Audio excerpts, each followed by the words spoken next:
Hello guys, welcome back to NFT Inspo.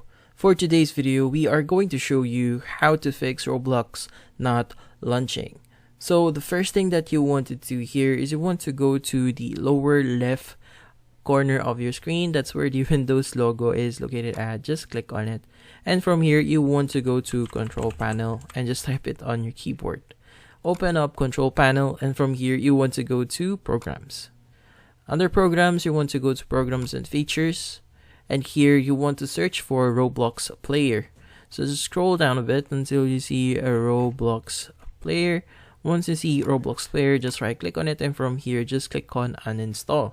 Once you've uninstalled that, go to your Windows logo again and just type in CMD, and the command prompt application should appear on your search.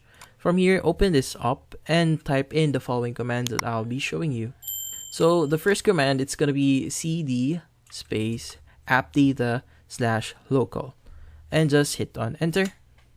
And from here, the next command that we'll be doing is going to be rmdir space /s space Roblox, and just hit on enter. Here, they're going to be asking us, are you sure about doing this command? Because this command is actually going to erase the folder for Roblox, but don't worry, it's going to return again once you've reinstalled Roblox. So just hit on the Y key on your keyboard and just hit on enter. And from here, you just want to wait for this to finish the process. And once done, you just reinstall Roblox and try open up your game again.